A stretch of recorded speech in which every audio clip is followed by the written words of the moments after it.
if we are here just by some happenstance, some kind of randomness, does that take away from our meaning, from our purpose in life, or do we only have a purpose if, we were, designed by some, higher power? That's very interesting to see that kind of theme in a children's movie.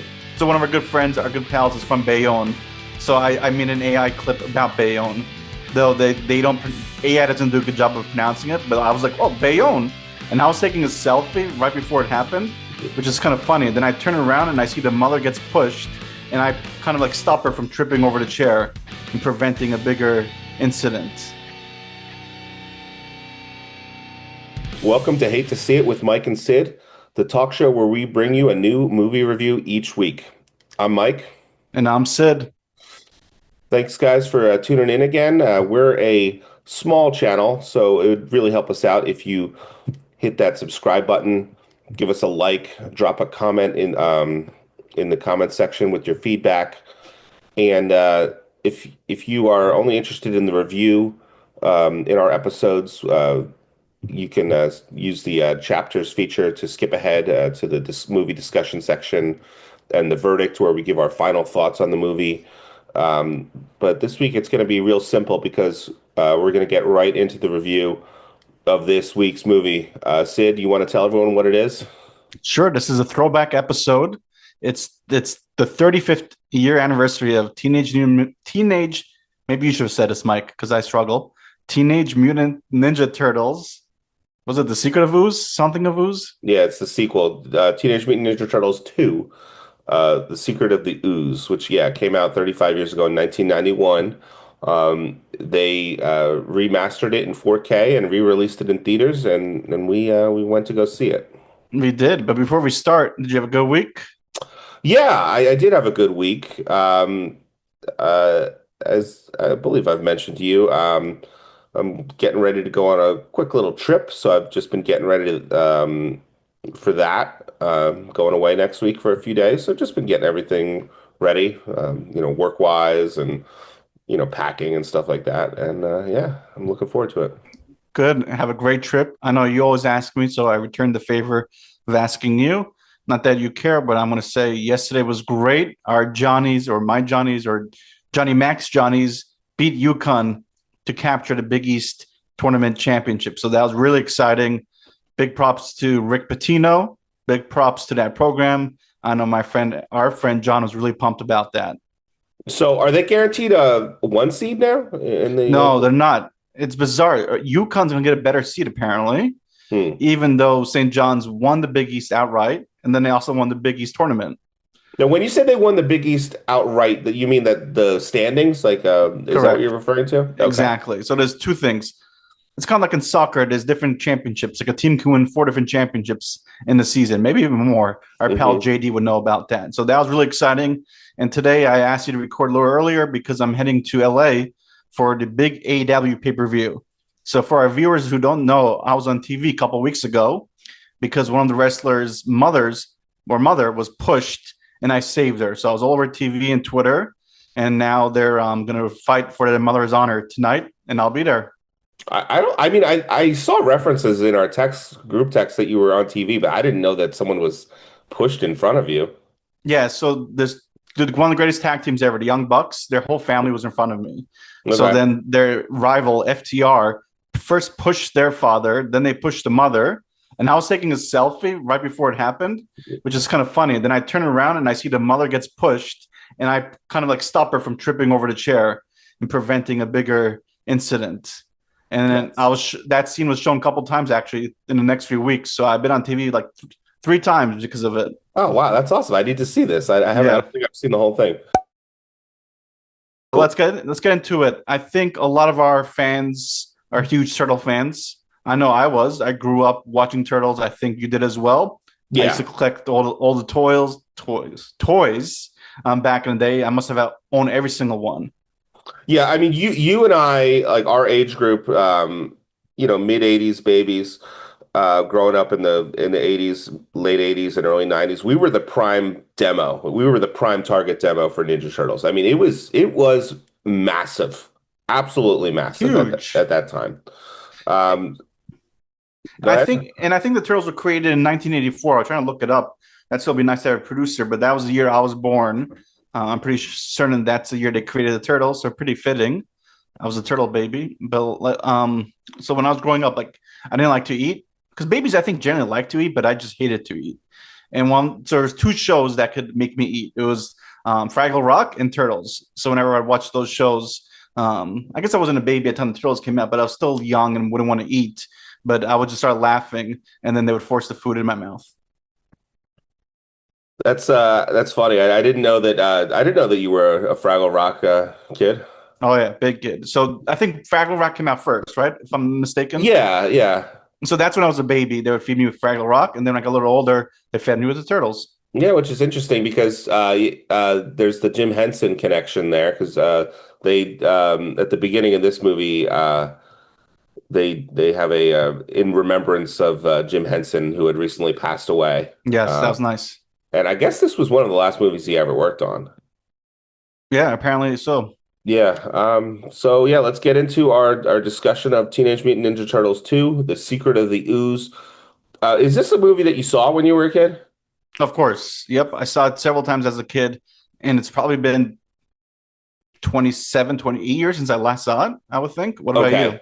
I think it's probably been longer than that for me. I definitely saw it as a kid. I mean, I had a massive toy collection. I had so many VHS tapes of the cartoon show. I don't remember specifically owning the live action movies on VHS. I probably did. But I gotta be honest, watching this movie, there were only three things that I remembered from the movie. It Let's get was into it. basically it was like watching it for the first time. Wait, so we're how old? Like roughly 7 years old when this came out? So we were five. You were six, and I was Okay. five because this came out in March of '91. So I turned my birthday's in April. And you're a December baby. So I don't know. Does that count as doxing if we give them our birth months? Yes, as long as we don't say that our first pet's name and the street we grew up in. Okay. So yeah, I was five, and almost turning six when this came out. I do remember seeing this in theaters, because there are, like I said, there are a few scenes that I specifically remember. But most of the movie I did not remember. For some reason, there's a scene toward the end of the movie where the two mutant henchmen, what are their names?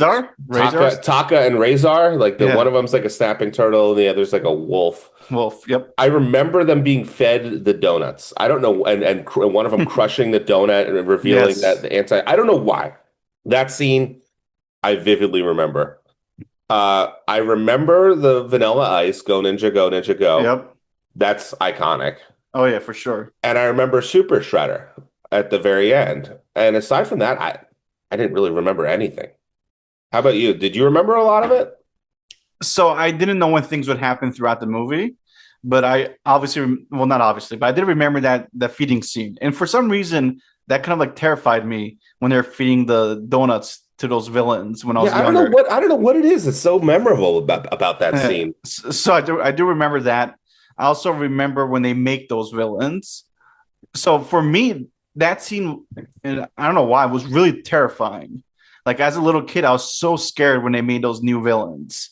And then I was expecting it to be very terrifying watching it this time. So I'm waiting because they get from small to big, right? Yeah. And it just wasn't scary anymore. So I was like, wait, am I misremembering it? Because this was like, I was really scared and worried, like what was going to happen when they put the ooze into these animals. So it wasn't as scary the second time. I also remember I think at the time it was one of the most iconic scenes for me when they're fighting the henchmen. Was it the Footsmen, Foot Clan? The Foot Clan, yeah. Yeah, when they're fighting the Foot Clan, the two scenes. The one in the beginning when they're stealing stuff from the store. I remember that vividly. And then the second time when they're fighting them when they're trying to get the ooze. Like, Okay. yeah, those two scenes I always remember. I grew up remembering it. But I don't know about you. Like, what was your take on those scenes, Mike? Rewatching them, were they good scenes? Not so good. The fight scenes? Yeah. I mean, to be honest, they're not so great. Mhm. Because it's interesting you mentioned like there's stuff in this movie that I think could be very frightening for children. Yes. But The fight scenes, I think you can tell, like the choreography is good, but I think you could tell that they're trying to make it not too violent for kids. Yes. Like you could tell that they're not striking one another. Like it doesn't even look close a lot of times. Like it looks very much like 80s pro wrestling, I would say. Good Um, comparison. and the sound effects are kind of comedic almost. It doesn't sound like really strong strikes that would hurt someone. Yeah, like I was expecting like some Jason Bourne type shit. Oh, come on. You were No, no, not no, for expecting real, for real. that. Because when I was a kid, I Yeah. I thought those scenes were like epic. I thought like the fighting scenes were so good. So Yeah. when they're about to happen, I'm like, this is gonna be like Jason Bourne or like John Vick or John something. Vick. Yeah. Um, Wick. Did I pronounce it right, or did I go V or W? UNV. I went V. Ugh, I Yeah. hate to see it. But yeah, I was expecting that, but it was not like that. It wasn't so bit. Yeah. I mean, they were fun, but yeah, they were not like, great, super Even the great. weapons, right? Like Leonardo's sword and all the other weapons kind of look cartoonish. They did. They kind of looked like they were made out of like uh tin foil and stuff Yeah. like that. Like it didn't look like it was that it was obviously it's very intentional. So it's fine. It didn't, take anything away. Um, were there things in the movie that you think you picked up on as an adult that you probably would have missed as a kid? I don't know. Were they flirting with? Because they're still teenagers, but was some of them kind of flirting with April or not really? It Well, yeah, the kid, the pizza delivery kid, I guess for sure. yeah, he flirts with April, and he also flirts with this group of girls in the beginning of the movie, and But I'm makes saying this the turtles. Go oh, ahead. the turtles. Um, hmm, I I don't couldn't know. tell if it was like they thought she was attractive or I'm sure they did. I yeah, mean, they have the posters of like the pinup girls and stuff, exactly. which almost So feels borderline inappropriate for like. I mean, we were like we were 5 or 6 years old. That's who this was targeting. so Like yeah, I you didn't. wouldn't see that in a movie for 5 or 6 year olds. She was not wearing anything inappropriate on the poster, but it was No, still like you wouldn't see that in a kids movie these no, days. you wouldn't. But like those were things I didn't pick up on when I was younger. But like Yeah. So there are a few things. I'm almost positive I would not have seen at this point in my life, I would not have seen The Karate Kid. I don't think I saw that until later. And there's clear references to The Karate Kid in this movie. There's one explicit reference, the wax on, wax off. yes, that Yeah, which was cool. Um, Also, I remember um, how massive karate was in our culture at for that point. sure. And I guess it was Karate Kid kicked it off, but Ninja Turtles was a big part of that as well. And what made me think of that is in the opening scene where the kid, his name is Kino, the pizza delivery guy, gets in this fight, and he reveals that he knows martial arts, right? Arts. Which would have felt pretty normal back then, because like every kid knew martial arts, it Oh felt yeah. like. Yeah. Yeah, they definitely use the turtles to get people to sign up for martial art classes. Yeah. For I mean, sure. I took karate for a little bit. Oh yeah. You know what? It was funny. I love karate because of the turtles and Karate Kid, but I was like really against doing it because I hated taking off my shoes. I don't know why as a kid like that kind Mm. of like disturbed me. But back to Karate Kid, Mike. So when I'm watching this film and they're doing like the whole trying to hire more footmen, and they're Hmm. doing all the training and all whatnot, I was like, they should do like a kind of like spin-off series with like Cobra Kai and Turtles. Like it'd be funny if like one of the villains from Cobra Kai was like actually training these villains to fight the turtles. Yeah. I mean, there's a lot of opportunities with stuff like that. I mean, the Turtles franchise is still very much alive. Have you seen any of the more recent, like the Michael Bay movies or anything like that? I have, and I wanted to talk about it. Um, Okay. so for me, I mean, those movies I didn't really truly love, but rewatching this movie, I'm like, there's so much more opportunities to tell more turtle stories and kind of like have them look more modern versions of what they were back in the day. Like I feel it's like a missed opportunity. Like I need some better quality, kind of like not a reboot, but I need more turtles. You know, it's interesting. I mean, there are a ton of opportunities. There was a movie a couple years ago. I forget what it was called, like an animated movie. That Which was apparently people liked, right? I thought it was good. It kind of had the animation style of the recent Spider-Verse movies. Oh Uh, yes. and yeah, I liked it. But like you mentioned, like the time period, like setting it in modern times, I really liked that this movie, it just felt like it was a time capsule. It like felt like going into a time machine. It really felt like I mean, it just it's crazy how different it felt. Like New York City, just I mean that city doesn't exist anymore, does it? No. I mean, people you see people dressed like professionals, but I mean, the men are wearing suits in the street. I mean, that you don't see that really anymore. Um, and yeah, I really liked that aspect of it. It was yeah, it was like going back in time. It was. It made me feel like I was living in New York again. Yeah. Going back to Karate Kid references, the Splinter character is I don't know if a direct influence. They must have been thinking of Mr. Miyagi to some extent when creating that character. I mean, Oh, for the sure. speech pattern was very similar. Um, For a the second, I thought it was the same actor, which it wasn't. But no, you know who the actor was for Splinter? no, who? So the name stuck out to me. Guy named Kevin Clash, who was Elmo, the original Elmo on Oh, Sesame really? Street. And I'm not going to bring it up on this show because it might hurt us in the algorithm, but he did some very bad things. And if you're Ugh. curious, just Google it. He got fired from Sesame Street, and yeah, it's on his Wikipedia page. Not a good guy.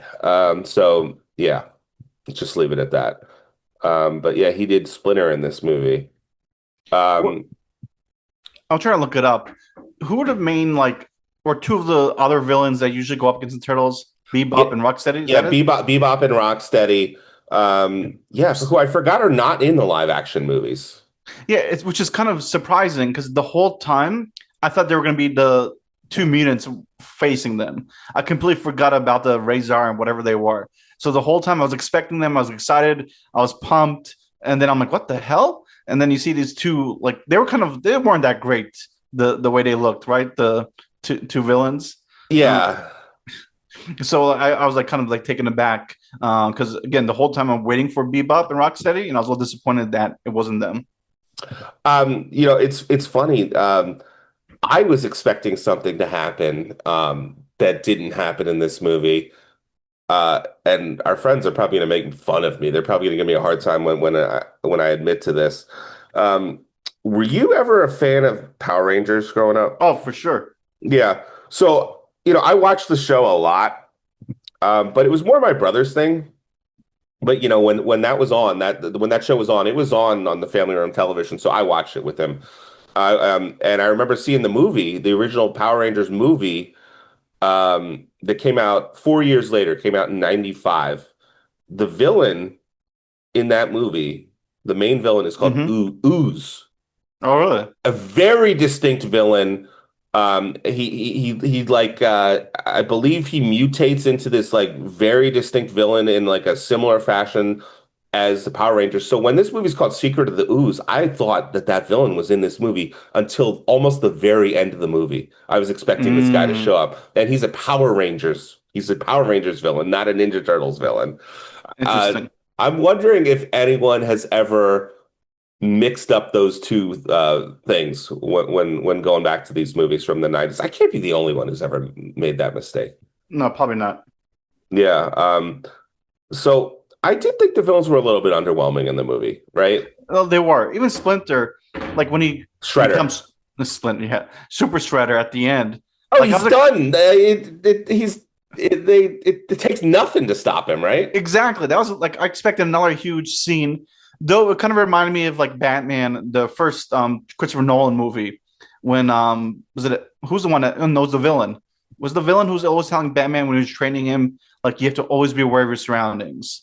That's like a Ra's al lesson. Ghul, yeah, Yeah, Liam Ra's al Neeson, Ghul. yeah. And then he uses that to defeat Ra's al Ghul at the end of the movie. So it kind of Hmm. reminded me of that because again, Splinter was telling them like you gotta be aware of your surroundings, something along those lines. And then they use that to defeat Super Shredder. But again, it happened so quickly and so easily. It's like what was the point of that? Yeah, it felt very much like it. I don't think this movie had a huge budget, and it came out only a year after Yes, I was just looking at that. so they were trying to capitalize on the popularity for sure. So I suspect they didn't have the time or the budget or both to do like a big fight scene at the end of the movie. It felt very underwhelming. It did. And that's why I'm like, there's a missed opportunity. We could not remake. I want more of these type of movies with a bigger budget where you can get more well thought out fighting scenes, more Shredder involvement. I kind of wanted more. I mean, I left wanting more. Yeah, would you want like uh them to use these like I don't know, real, well, what do you call them? Like animatronic suits that they're in, or would Yes, you would? Because I I would. thought they hold up pretty well, don't you? No, they did. And I'm looking back, I'm trying to find the movie with the Michael Bay. Wow, that came out 2014. Yeah, So they didn't use that style, right? What did they use? It was like it was CGI. CGI, right? For the Yeah, turtles. and the thing about that movie, and I want to compare it to the one we just saw. From what I remember from that movie, I think I saw the first one, but maybe not the sequel. I hated the look of the turtles. Yes, me too. And I didn't think that they had their own distinct personalities as much as they do in this one. I mean, the turtles all have their own distinct personalities. For sure. That's what makes them special. Yeah, I mean, in this one, I thought Raphael, his New York accent was just hilarious, Yeah, that was good. and Who? Michelangelo has like a West Coast surfer accent, Yep. and Donatello and Leonardo, I guess, were just kind of normal accents. But yeah, you get all their personalities. Mikey is, I guess, like the most immature, and Donatello, the more like cerebral, intellectual one. So yeah, it's they did a good job with that. No, no, they did. So obviously, going to the movie, you have your favorite turtle, right? Which would be, Michelangelo, who I think was most people, I think he was the most popular. and so I was always a Leo fan. Yeah, Leo Now, was probably the second most popular. so watching this film, like, did it hold out? Did it hold up? Like, was he still your favorite, or did you have a different favorite? Um, over the years, I've grown into more of a Raph fan, so Raph may have been my favorite actually. Okay, And tell me how you felt about Leo, because I felt maybe Leo's portrayal was maybe the most underwhelming out of the four of them. that's what I was gonna say. So, like I mentioned, Leo was my favorite going into this, and Hmm. then rewatching this film, like he kind of felt like the weakest, in my opinion. Like I don't know what they kind of did him dirty. They did. I agree. Donatello was actually funny in this. Yeah, Donatello was good. Um, And what I think is interesting with Raph and Michelangelo, I mean, because you go to the color just to tell who's who, Yep. and sometimes the orange and red in certain depending on the lighting they can look very similar, but once they Hmm. start talking, you know instantly who it is Oh, because the for sure. accent and because of their personalities. So you're never really confused about which turtle is which. I remember just like the in the Michael Bay ones, them all being kind of blurred together and not really know who was who. Yeah, I was so disappointed when they revealed that like trailer for that movie because the turtles did not look like the turtles we grew up with. And that's why like really I need more of the animatronic, whatever it is, style version. Yeah, it would be great to see it. I mean, there is. Do you think this movie would do well with kids today? Do you think kids I would th- like it? I think Yeah, so. yeah. I think you'd have to update certain things, but yeah, I think it would. Um, Who would do, you so let's try to typecast. If you had to like cast actors to oh play all boy. four, difficult choice, but let's go with Leo first. Oh man. Okay, someone kind of like a leader, right? Exactly. Are we talking younger actors or older actors? I guess it doesn't really matter necessarily Yeah, it because doesn't really they're necessarily gonna be matter. in the suit. Um, If what's tough for me is I'm trying to think of that as well, and I keep thinking of the Avengers. But it's like you don't want to have the Avenger people play another like but franchise. But yeah, there's so but many good ones from there to pick from. yeah, I was gonna say Christian Bale maybe Oh, I could for see that Leo. Yeah. because And Mike. he's kind of like a cold leader in a sense, or no, right? Like because the other ones like they know he's the leader, but they kind of rebel against him. And I could see Christian Bale like fitting that role because he's not a rah rah leader. Um, So Right. I could see him play that. That's a good one. Yeah. Michelangelo, you need someone funny. Um, I could see Spider-Man kind of be Michelangelo, maybe. Tom Holland? Yeah, potentially. Okay. Um, hmm. Or like a Jack Black. Oh no, not Jack Black. Oh man, Jack Black should definitely be a villain. I mean, Oh, he could be Bebop or Rocksteady, right? yeah, he Yeah. would be good as either Bebop or like Bebop. I think he would Yeah. be good as. Maybe. Maybe I'm gonna get killed for saying this, but maybe Chris Pratt as Michelangelo. That could work. Yeah. I mean, we're getting a lot of Chris Pratt these days, We but are. Yeah, potentially I could see that. yeah. Donatello. Donatello, more of like that, the intellectual one. I don't know. Do you have any ideas for Donatello? I'm trying to think which actor like portrays themselves as being like very I intellectual. mean, I'm thinking like Benedict Cumberbatch, maybe. Oh, that's a good one. I like that one. Yep. And But we keep picking Avengers, I I feel like. well, who else are you gonna Yeah. pick though? I mean, it's just like naturally, and plus, I'm thinking this is off the cuff. If you gave Yeah. me more time to think about it, maybe I would say somebody else. But yeah, and then So we who need are it. we missing? We could April O'Neil. Wait, we got all the turtles? Well, we need Raphael. Yeah, Raphael. Um, I don't know. Hmm. Maybe Keanu Reeves for Raphael. I actually like that a lot. Yeah. Yeah, Keanu would be Yeah. great for Keanu would be good for one of them. I think Keanu has to be one of them, and I think maybe Raphael. That's the best. I think that's the best casting one you've done. Yeah, and then how about April O'Neil? Ooh, let's see. People would hate it, but like Sydney Sweeney would definitely get that attractive That's factor. got to be it, right? Yeah, I think so. Yeah, that's it. Sydney Sweeney is April O'Neil. I co-sign that for sure. Perfect. A You love to see Splinter, it. we need a Splinter like a wise sensei for that kind of character. Hmm. I don't want to be like racist, but I feel like it has to be like an Asian potentially. Um, does it? I don't know if I don't. What if Ralph Macchio played Splinter? Why not? Have Yeah, the Cardi. Karate Kid himself. There you go. Yeah, I don't think it necessarily needs to be an Asian voice. I Eh, mean, maybe not. it's a rat, right? I didn't mean Asians are like rats. Let me just Yeah, clarify that. yeah. I just meant the whole karate factor. It's gonna be someone Hmm. who's trained in those arts. Yeah, And then let's just do one last Shredder. Shredder. I guess probably you do want like a Japanese actor for him, right? Potentially, or you could even do Although who's in the the cartoons, I don't remember him ever being Japanese yeah, in the cartoons. true. Wait, who's the Liam Neeson? I could feel like potentially maybe. Yeah. Who Um. else? Um. Hmm. I was just saying this won't be Mads it. Mikkelsen. Oh, there you go. Yeah. Our group of like Mads. Yeah. Okay. It's interesting. The Ninja Turtles, supposedly the comics were inspired by Daredevil. Were you aware of that? I was not. So Did the they talk foot, about this in the lead up to the film or no? I missed that. There was Oh, a featurette with the creator Kevin Eastman. Like it was like 7 minutes long before the movie. I missed it unfortunately. But yeah, it was inspired by Daredevil. So the Foot Clan is a parody of the Hand from mm, Daredevil. But I see a lot of Batman parallels too. oh, for sure. I think it's also reminiscent of like the League of Shadows. Yep. Shredder reminds me of like kind of like Ra's al Ghul actually. No, I could see that. Yeah, and there was some kind of crossover with Ninja There Turtles was. and Batman. I Yep. think it was an direct-to-video animated movie. So that would be pretty cool to see. But yeah, it does remind you of both Daredevil.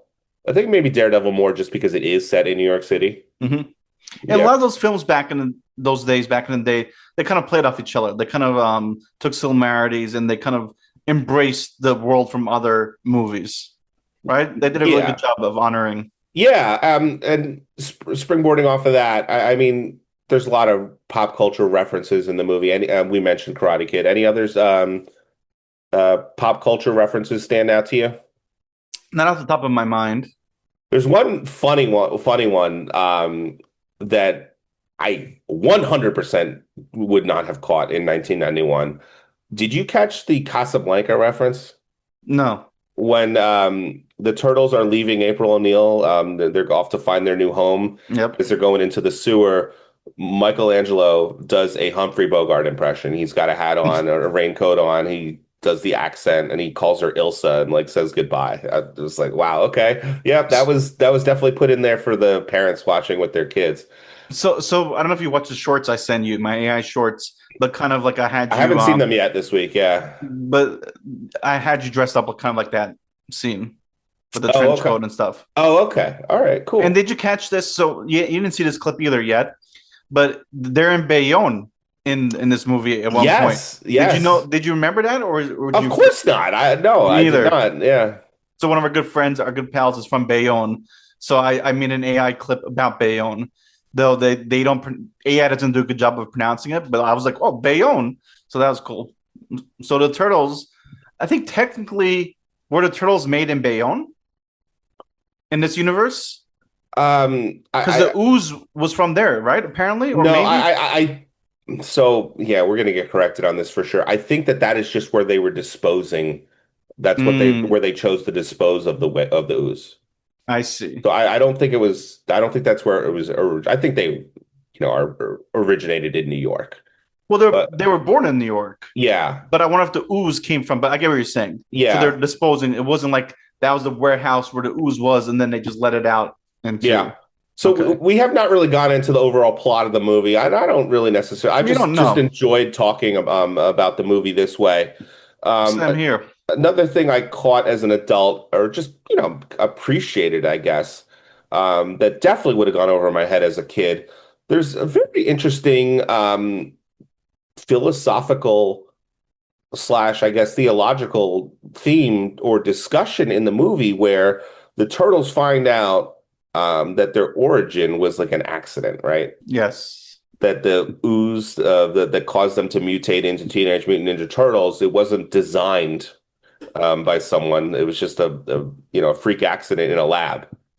And Donatello is particularly hit hard by this because he feels like um, he had a purpose, and the Mm-hmm. fact that he is an accident means that he doesn't have a purpose. So I mean, this is an age-old question that humans have been talking about for thousands of years. What is the meaning of life? Why are we here?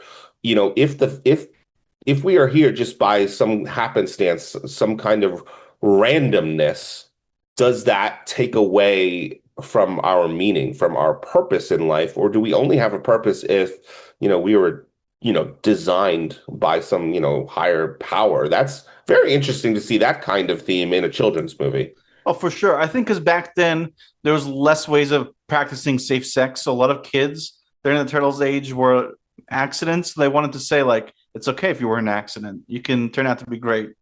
Do you think Okay. that was the message behind it, I or no? I don't think that that's the message. Yeah, I'm gonna have to think about that, and I don't really have anything to say though, because you really caught me off guard with that one. I did, but no, it was again as a kid we would have not be thinking about that. Yeah, So it was good to rewatch the film and see that kind of deeper message yeah, and how the turtles kind of struggled with that. yeah. I'm looking at my notes. Anything else that I wanted to bring up? So I keep saying I need another turtle film. I know there were potentially, or maybe they still will, but there's a really famous turtles comic. It's called Ronin, right?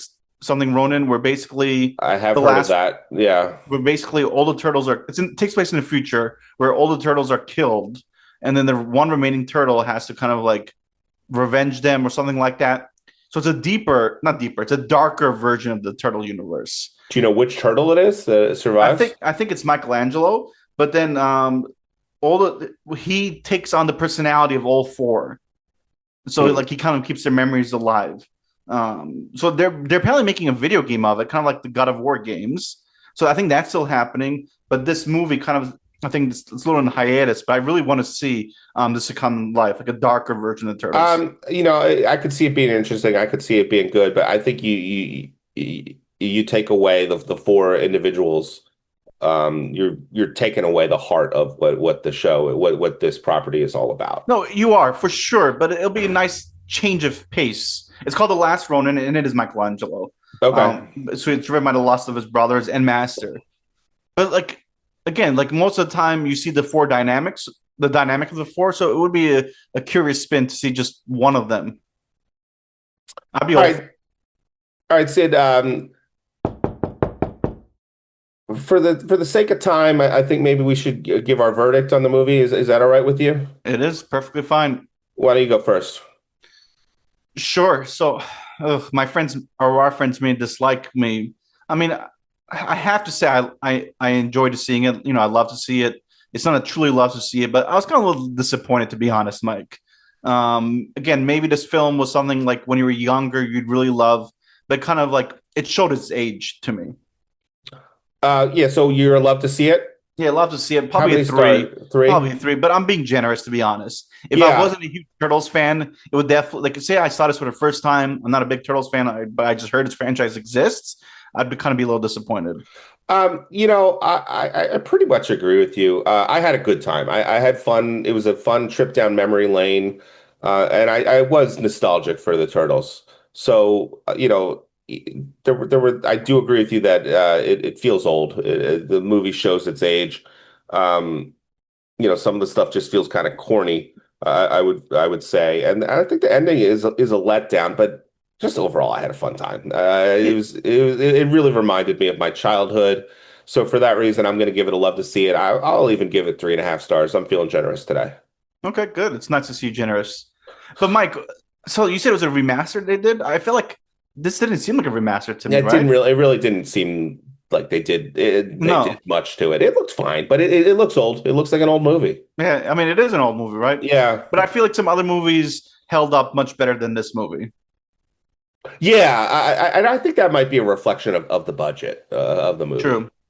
Um, all right, so it's a love to see it from both of us. It was a good Uh, throwback film. it's it's Like our friend Steve, the two Steves and Duffy, they have their throwback channel.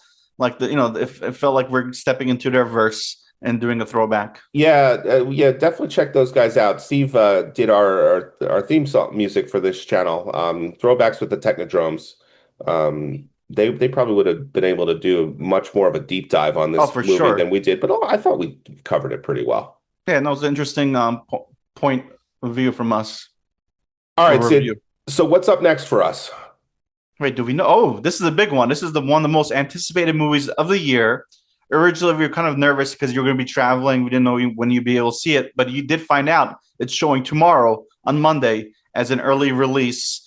We're seeing Project Hail Mary. Yeah, Project Hail Mary with Ryan Gosling. I am really excited for this movie. Oh, same here. I mean, they're saying it's one of the best sci-fi films ever, apparently. Yeah, I mean the only thing is the expectations are so high.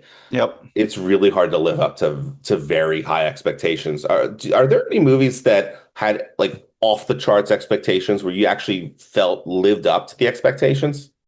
I can't I'm think of thinking this maybe one. like Avengers Endgame, like that, like the expectations were so high for that movie, and I think it actually lived up Really? to it. Yeah, Oh, for me, yeah, yeah, it did. It did. I thought I was thinking reverse. It did for sure. yeah. But yeah, Which most movies are not able to do that. no, and it kind of frightens me with the new movies that are coming out, right? The Avengers movie, whatever it's called, Doomsday. Doomsday, yeah. Yeah, I mean that's a discussion for another time maybe, but I kind of feel like just because the MCU has just been kind of so meh lately that my expectations, I mean, I'm hyped for it. I'm looking forward to it, but I think I have more measured expectations for that one. Yeah. But one last thought before we leave, viewers who are watching this review. So AMC is doing a really good job of bringing back and honoring these movies that came out 20, 30 years ago. I think it's great. Go support movies, even if you've seen it before, because you're going to get a different perspective after seeing it 30 years later. Yeah, it is fun seeing these old movies on the big screen, in 4K. So yeah, we definitely suggest to not just see new releases, check out some of these retro releases in the theaters. For All sure. right, guys. Sid, I had a good time talking about Teenage Mutant Likewise. 2 with you. Look forward to our review of Project Hail Mary next week. Bye, guys.